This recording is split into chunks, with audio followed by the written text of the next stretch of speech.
There is a growing unrest in Rwampara district between a section of leaders and the youth following alleged mismanagement of 25 million shillings money that was meant to build a youth center in the district. A section of the youth group accuses the district youth council for channeling this money to procure goats, which they allegedly divided amongst themselves.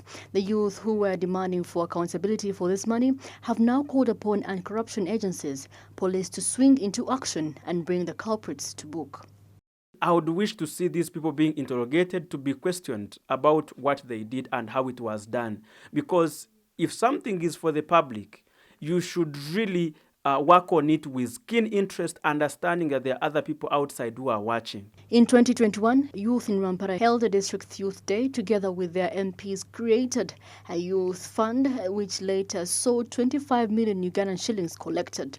Youth later sat and passed a resolution to construct a youth center in Nyihanga Town Council, but this was never put in action. On Easter Monday, it is alleged that 6 youth, led by their district chairman Brian Muhimbura, sat in a meeting and overturned their earlier resolution and bought goats which they distributed among youth leaders at sub-county level. At first, we had actually agreed, though the leadership sat and said, we actually would love to have a youth center, but what is the benefits?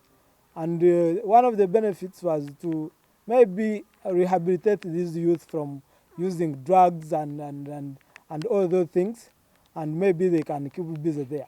But after good research, we realized that what the youth need is to be economically empowered so that they don't go around trading centers using drugs. This has since sparked fire in the district, with a section of youth tasking their leaders to provide accountability and provide explanation on who gave them a mandate to procure these goats.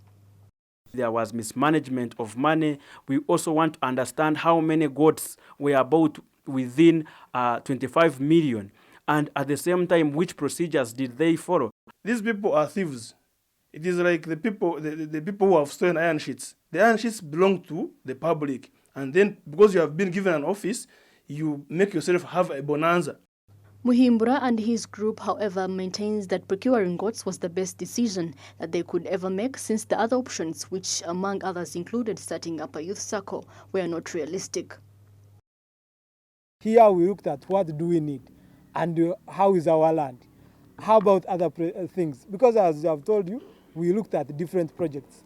But this is very feasible for this land. We believe when the youth get involved in rearing goats, get involved in doing agriculture, get involved in doing farming. For example, they are going to develop a sense of ownership. Before the procurement of these goods, a section of youth tried to seek order from court and block their distribution, but it was too late. District leaders also tried to intervene, but in vain. The disgruntled youth are now planning to challenge the decision of their colleagues into court of law. They also appealed to anti-corruption agencies, police, and district leaders to intervene. So we are going to court and we're going to petition these guys, and court will decide whether they were right or they were wrong. But from the look of the things, they were wrong. And if all goes well, if they are wise, they should look for this money and return it back to the account before the court runs for them.